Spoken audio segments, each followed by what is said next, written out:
Tugasku menemanimu.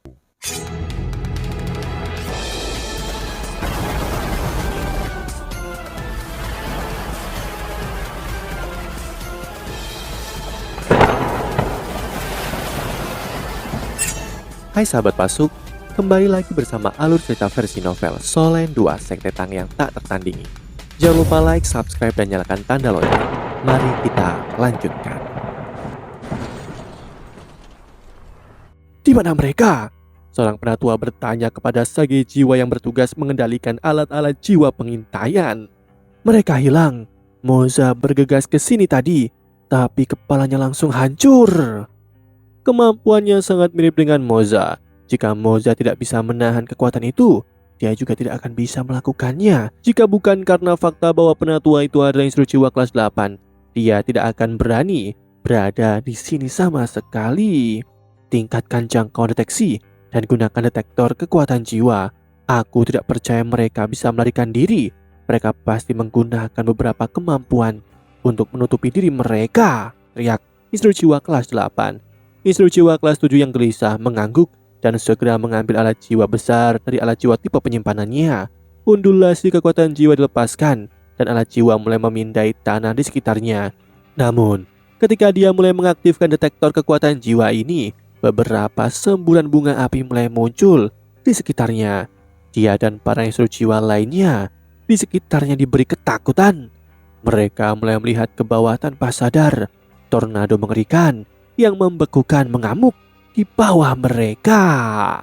Ledakan yang kuat meletus dan bercampur dengan kabut es yang baru saja meledak sebelum bergabung menjadi tornado besar yang meroket ke langit.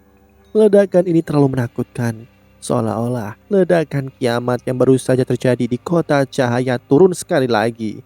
Undulasi kekuatan jiwa yang mengerikan mendorong detektor kekuatan jiwa ke batasnya dan meledak. Instruksi jiwa dengan tergesa-gesa melonjak ke langit, dan bahkan kemudian hawa yang sangat ekstrim datang dari bawah mereka membuat mereka menggigil. Ledakan yang mengerikan dan luar biasa ini meliputi semuanya dalam jarak 1000 meter di tanah, dan beberapa bangunan yang masih berdiri segera dihancurkan hingga berkeping-keping. Untungnya, para prajurit dan warga di wilayah ini sudah tersebar dan tidak banyak nyawa yang hilang. Namun, kekuatan dan dampak ledakan yang menakutkan ini jelas mirip dengan serangan habis-habisan dari seorang Feng Hao dulu. Yu Hao sangat teliti dan berhati-hati. Semakin berbahaya situasinya, semakin tenang dia, dan penilaiannya akan tetap akurat bahkan jika ada emosi yang menggerakkan hatinya. Yu Hao meramalkan bahwa mereka akan menarik perhatian musuh ketika dia bersembunyi dengan Bebe dan Susansi, dan ini adalah alasan mengapa dia memilih untuk melepaskan tarian salju es pamungkas meskipun itu akan mempengaruhi Susansi secara bersamaan. Instruksi jiwa yang telah dibekukan menjadi patung es menjadi bom waktunya, dan tangan kirinya adalah entitas yang paling penting yang mengendalikan bahan peledak dan peledakan mereka. Ledakan es dikenal sebagai keterampilan Dewa Es Pamungkas, dan klaim itu bukanlah tanpa alasan. Dengan persyaratan yang tepat, Yu Hao bisa menjadi lebih menakutkan daripada Mas Roh 7 cincin dan 8 cincin dalam pertempuran yang lebih besar seperti ini. Wajah Yu Hao dingin dan serius saat mereka melayang di udara. Dia membawa Bebe di tangannya, Susansi di punggungnya, dan hatinya penuh kedamaian dan ketenangan pada saat ini. Yu Hao bahkan tidak melihat ke belakang ketika ledakan yang memekakkan telinga meletus di belakangnya. Tentara besar di depan mereka bergerak. Jadi Yu Hao dan yang lainnya mengubah arah sebelum mereka berlari melalui celah-celah di antara para prajurit itu. Sementara Wang Dong'er dan Ye Guyi mengikuti di belakangnya. Nafas Bebe lemah, tetapi kondisinya stabil dan semua tanda vitalnya normal. Nafas Susansi menjadi jauh lebih teratur dan normal setelah dia mengambil waktu untuk beristirahat dan menyesuaikan diri. Untuk suatu alasan, Yu Hao tiba-tiba teringat akan penjaga pribadi Adipati Harimau Putih yang telah melompat. Dia tiba-tiba mengerti mengapa begitu banyak orang memilih untuk menjadi prajurit, karena hanya di medan peperangan Mereka dapat memiliki perasaan di mana mereka berada bersama dalam kehidupan dan kematian. Hanya dengan begitu, mereka dapat merasakan kehormatan dan kemuliaan sebagai pejuang yang gagah perkasa. Mereka akhirnya membebaskan diri dari pengepungan kekaisaran Ryu. Ada beberapa tanah datar di depan mereka, tapi Yu Hao memilih untuk berhenti di jalurnya saat ini. Dia mengerutkan kening dan menoleh ke arah Ye Guyi dengan ekspresi canggung di wajahnya ketika dia berkata, "Ye Guyi, tempat ini dianggap aman untuk saat ini. Tetapi jika kita terus menuju ke barat, kita akan menghadapi jenis bahaya lain. Kita harus terus maju, tetapi kamu tidak harus melakukannya. Aku dapat memberitahumu segalanya tentang kami sekarang. Aku Wo Yu Hao dari halaman dalam Akademi Shrek, dan dia adalah Wang Dong-er. Dia pacarku, dan dia juga dari halaman dalam. Aku tidak punya waktu untuk menjelaskan kemampuanmu kepadamu untuk saat ini. Kamu harusnya tahu hubungan kekaisaran Ryu dengan kultus roh suci, dan kamu juga telah melihat betapa kuatnya mereka. Tidak ada cara bagi kita untuk melawan mereka sendiri dengan kekuatan yang kita miliki. Jika kamu mau, kamu dapat bergabung dengan Shrek. Pintu Akademi Shrek akan selalu terbuka untukmu, dan malaikat sucimu harusnya cukup untuk halaman dalam membuat pengecualian untuk membawamu masuk. Wang Dong-er melirik Wo Yu Hao dengan lembut menyentuh lengannya. Yu Hao baru saja memperkenalkannya kepada gadis cantik lain sebagai pacarnya, yang membuktikan betapa manisnya dia terhadapnya. Ye Guyi terkejut ketika Wo Yu Hao menyebutkan bahwa dia dari Akademi Shrek. Dia tahu tentang Shrek, tentu saja. Itu adalah akademi nomor 1 di benua ini. Pantas, tidak heran dia memiliki begitu banyak kemampuan aneh. Dia sebenarnya dari Akademi Shrek. Mereka tidak saling kenal, tetapi karena suatu alasan Ye Guyi memiliki keyakinan yang tak terlukiskan pada Wo Yu Hao. Mungkin karena Wo Yu Hao memiliki kesempatan untuk membunuhnya sejak lama, tetapi dia tidak melakukannya. Biarkan aku berpikir tentang itu, jawab Ye Guyi dengan kerutan halus. Wo Yu Hao mengangguk dan berkata, "Baiklah, aku tidak akan memaksamu, tetapi aku percaya bahwa kita akan menjadi sekutu di masa depan, karena kita memiliki musuh yang sama." Setelah beberapa saat mereka berhenti, suara polos yang sudah membuat mereka sedikit trauma terdengar sekali lagi di telinga mereka. Kalian telah melewati petualangan mendalam ini. Tes kedua telah selesai, sehingga semua orang dapat melanjutkan ke ujian ketiga. Petualangan ketulusan, kalian dapat kembali. 4 sinar cahaya emas dan perak samar naik dari tubuh mereka pada saat yang bersamaan. Ye Guyi memandang dengan mata melebar dan rahang yang mengendur saat mereka berempat menghilang tepat di depan matanya dalam sekejap. Tubuhnya juga melayang keluar dari bawah pengaruh imitasi Wo Yu Hao. Ye Guyi menepuk dahi. Pikirannya sudah mati rasa karena Yu Hao telah memberinya terlalu banyak kejutan, ke titik di mana ia terbiasa dengan penglihatan yang luar biasa. Ye Guyi berpikir dalam dirinya sendiri, haruskah aku pergi ke Akademi Shrek? Aku akan memikirkannya setelah meninggalkan tempat ini. Aku akan berputar karena aku tidak bisa melakukan perjalanan ke barat. Di sisi lain, sinar keemasan melintas satu demi satu. Wo Yu Hao, Wang Dong-er, PB, dan Susan Si muncul satu demi satu. Mereka sepertinya berada di dalam halaman yang luas. Ujungnya tidak bisa dilihat dengan mata telanjang, dan ada matahari keemasan dan bulan perak yang tergantung di langit untuk menunjukkan bahwa mereka masih di bawah kendali lembah cinta Yin Yang. 4 cahaya emas dan perak melonjak dari bawah kaki mereka, namun sinar cahaya ini tidak lagi menahan kekuatan dan kemampuan mereka. Wo Yu Hao dapat dengan jelas merasakan bahwa kekuatan jiwa dan kekuatan spiritual yang dia keluarkan sebelum ini dipulihkan dengan kecepatan yang luar biasa. Dan bahkan kelelahan samar di tubuhnya menghilang di bawah sinar yang hangat ini. Reaksi BB adalah yang paling mencolok. Tubuhnya melayang menjauh dari tangan Yu Hao dan secara bertahap menyehatkan tubuhnya secara terus-menerus. Semua orang berdiri melingkar dan setiap orang memiliki kubah di atasnya, seolah-olah mereka terjebak dan tidak bisa pergi. Semua orang menghela nafas lega ketika Yu Hao dan 3 lainnya muncul di hadapan mereka.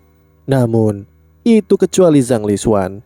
Matanya yang cerah mengalir dengan kekhawatiran dan kecemasan ketika dia melihat bahwa Bebe masih tidak sadarkan diri. Susansi adalah orang pertama yang pulih dari kondisinya yang melemah. Dia menyadari keterkejutan bahwa tubuhnya tidak hanya pulih, tetapi luka-luka lama yang dia derita dari turnamen elit benua juga telah sembuh. Lembah Cinta Yin Yang memang memiliki karakteristik misterius dan ajaib. Bebe akhirnya sadar kembali setelah beberapa saat. Dia membuka matanya dan melihat semua orang di sekitarnya. Dan dia mengerti bahwa dia telah lulus tes sebelumnya. Matanya tanpa sengaja bertemu dengan tatapan cemas di mata Zhang Lixuan. Dan ekspresinya sedikit membeku. Semuanya menjadi sedikit lebih rumit. Suara terdengar. Selamat telah lulus tes kedua kalian. Setelah ini, kalian akan melanjutkan ke tes terakhir, petualangan ketulusan. Jika dapat lulus dari tes ini, kalian dapat pergi dan kalian akan dihargai dengan sesuatu sesuai kebijakanku. Petualangan ketulusan tidak memiliki batas apapun yang mungkin terjadi. Beberapa dari kalian mungkin menemukan tugas mudah, sementara yang lain mungkin merasa sangat sulit. Setiap orang akan menghadapi ujian yang berbeda. Kalian akan mulai sekarang. Halaman emas tanpa batas mulai bergetar hebat saat suara aneh ini terdengar. Semua jenis pemandangan berkilau dan setiap pemandangan yang akrab diputar balik oleh langit. Setiap adegan yang melintas dan mengalir akan menghasilkan gelombang kekuatan hisap yang kuat. Akhirnya, sinar keemasan mendarat pada ke-13 orang. Mereka sama sekali tidak memiliki kesempatan untuk menolak sinar cahaya ini. Dan semua orang dibawa pergi oleh sinar keemasan ini satu demi satu menghilang dalam sekejap mata. Yu Hao menutup matanya. Dia merasakan ruang dilipat di sekitarnya dan itu membuatnya pusing. Tetapi dia mencoba yang terbaik untuk mendapatkan kembali ketenangannya. Yu Hao kini merasakan manfaat dari lembah cinta. Pengalaman-pengalaman ini akan sangat berharga untuk pertumbuhannya jika dia bisa dengan aman keluar dari lembah ini. Tiba-tiba tubuh Yu Hao bergetar dan dia berdiri di tanah yang kokoh sekali lagi. Pasti ini tanah ujian ketiga, namun dia agak bingung. Dia masih di dalam halaman emas tanpa batas. Satu-satunya perbedaan adalah ada seseorang yang berdiri kira-kira 10 meter darinya. Orang ini tertutup cahaya keemasan, kebiru-biruan, dan Huo Yu Hao tidak bisa melihatnya dengan jelas sama sekali. Insting Huo Yu Hao memberitahunya bahwa orang ini adalah seorang pria. Yu Hao mengambil inisiatif. Halo, siapa Anda? Apa tes ketigaku? Huo Yu Hao bertanya dengan tenang. Cahaya keemasan berkedip di matanya saat dia berbicara dan dia segera meluncurkan deteksi spiritual pada orang ini. Pertemuan dengan orang asing di ruang yang begitu luas dan terbuka membuat orang asing ini jauh lebih mungkin menjadi musuh daripada teman. Namun, pupil mata Yu Hao mulai berkontraksi pada saat berikutnya karena dia menyadari betapa terkejutnya bahwa kekuatan spiritualnya tidak dapat merasakan keberadaan orang ini. Dia merasa seolah orang ini terbentuk dari udara. Deteksi spiritualnya mencapainya tetapi itu tidak diblokir. Sebaliknya, dia tidak merasakan apa-apa sama sekali. Ini adalah pertama kalinya dia merasakan sesuatu seperti ini sejak dia menggunakan deteksi spiritual. Orang ini... Apakah Huo Yu Hao namamu? Suara lelaki yang tenang dan merdu mengalir ke telinganya. Suara pria itu sedikit surrealis dan melamun, tapi dia terdengar hangat dan ramah. Ya, Huo Yu Hao memberikan jawaban sederhana. Dia mulai menyalurkan kekuatan jiwanya pada saat yang sama sehingga dia bisa menjaga dirinya dalam kondisi puncaknya. Sementara mata takdirnya terbuka di dahinya. Musuh yang tidak dikenal, ini menakutkan. Apakah kamu ingin tahu siapa aku? Apakah kamu ingin tahu apa tes ketigamu? Tentang petualangan ketulusan? Suara pria itu terdengar agak geli. Ya, Wu Yuhao terus memberikan jawaban sederhana. Pertama, aku akan memberitahumu bahwa aku bukan tugas untuk tes ketiga. Namun, kamu harus bertarung denganku jika ingin terus mengambil tes ketigamu. Cobalah semua yang kamu bisa untuk mengalahkanku. Wu Yuhao tertegun sejenak. Dia tidak berharap menemukan dirinya dalam situasi seperti ini. Pria itu tidak menjelaskan apa-apa sama sekali. Dia hanya berbicara tentang berkelahi. Apakah ini bagian dari tes ketigaku? Atau mungkin hanya kata pengantar? Wu Yuhao tidak punya banyak waktu untuk berpikir sebelum sosok di seberangnya tiba-tiba bergerak. Dia merasa seperti bayangan keemasan kebiruan telah langsung muncul di hadapannya dan mendorong keluar telapak tangannya ke arahnya.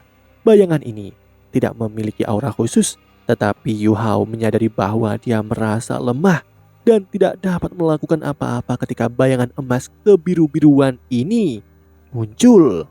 Dia bingung dan dia tidak tahu apa yang harus dia gunakan untuk melawannya, karena pria ini seperti bola udara, seolah-olah dia tidak ada sama sekali. Wu Yuhao merasakan aura mengerikan yang menembus sampai ke jantungnya dan tulang-tulangnya meledak di dalam dadanya. Pada saat ini, dia dapat dengan jelas mendengar semua tulang di tubuhnya berderak. Suaranya mengerikan. Keputusasaan dan kematian adalah yang tersisa. Wu Yuhao berubah menjadi badai cairan merah dan daging yang tersebar ke segala arah. Namun, cahaya putih murni tiba-tiba meletus dari tempat Yuhao berdiri sebelumnya.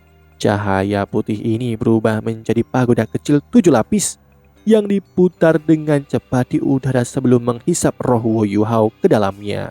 Pagoda ini bergetar hebat, seolah berusaha keluar dari ruangan ini. Oh, ini menarik. Kamu memiliki kekuatan yang berasal dari dimensi yang berbeda. Dia guru yang sangat bagus, sangat disayangkan. Suara tenang yang sama terdengar sedikit terkejut dan lapisan cahaya keemasan kebiruan lainnya turun dari langit pada saat berikutnya. Pagoda putih langsung hancur dan pemandangan aneh terjadi sesudahnya. Bintik-bintik cahaya yang tak terhitung jumlahnya dengan cepat berkumpul dan Yuhao muncul kembali di halaman yang luas ini setelah dia hancur berkeping-keping oleh serangan telapak tangan tunggal orang misterius itu. Seolah-olah tidak ada yang terjadi sama sekali.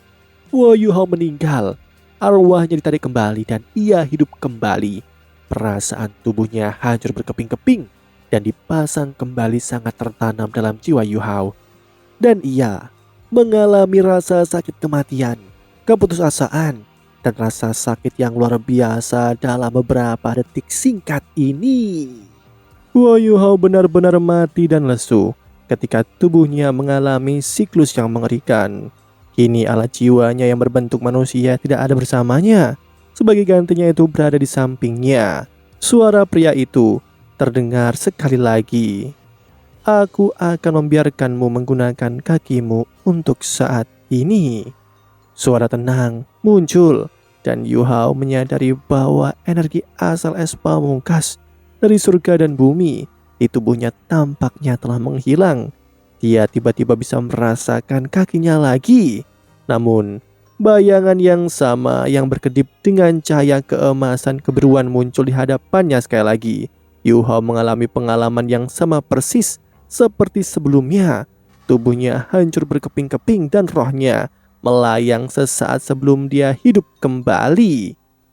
Aku sangat kecewa padamu. Apakah kau kehilangan keberanian untuk bertarung? Ada sedikit celaan dalam suara yang tenang dan merdu ini. Yuhao tidak bisa berkata-kata pada titik ini.